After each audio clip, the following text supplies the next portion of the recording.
I want to return to these ancient fighting methods that you see all over Africa, and I want to return to this ostracon that shows this fighting method.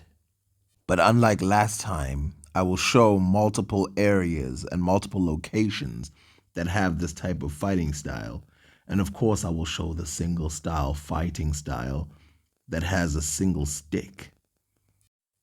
Like most games that involve warlike tools, this would be practice for an actual great war where you fight someone with a sword or a spear.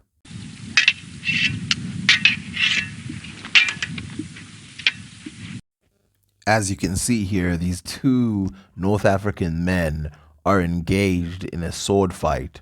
But instead of holding the sword with both hands, they hold a stick with the other hand, and usually it's a shield, to block the other sword. And they use the sword almost as a stick when they're fighting. Though the similarities are uncanny, clearly you don't have enough freedom with a sword that you do with a stick. Like in Ethiopia, the way they use this dual stick weapon fight. But before we go to Ethiopia or North Africa or Southern Africa or anywhere else in Africa, let's first examine what we are looking at with this Egyptian picture. You see a man with his hand raised, ready to engage in combat.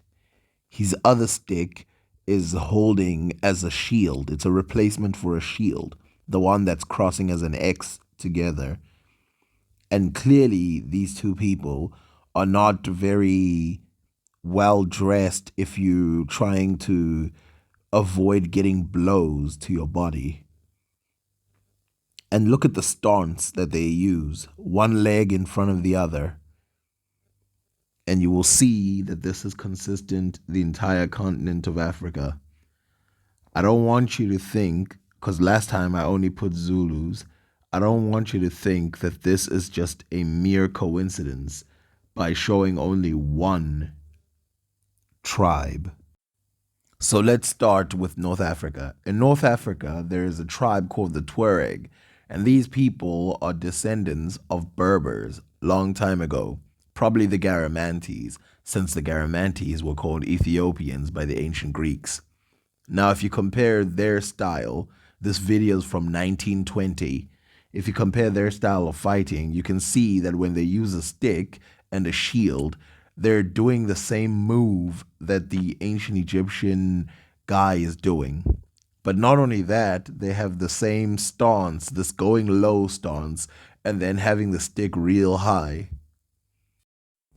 If we go further south now to Tanzania, we find the Maasai people, and they're practicing a stick fighting technique. And as you can see, the stance is there, the stick that seconds as a shield is there, the high movement of the stick, the hitting stick, and the low movement of the bending of the knee. All this makes a fantastic replica of what that art style would have looked like. And if you compare it to the one in North Africa, you can see that it's the same thing. A little further north in Kenya, you get the Pokot people, and the Pokot people are fighting not just in the same style, but in full combat style. And they're not just fighting for no reason, they're fighting for the affection of a woman. And as you can see, the style is exact. Staying in Kenya, we have the Turkana people. By the way, the Maasai, the Pokot, and the Turkana are a Nilotic people, meaning that they come from that area of the Nile and they moved further south in the last 2,000, 3,000 years and joined Bantu people in Kenya. So, as you can see here, they too engage in this type of battle.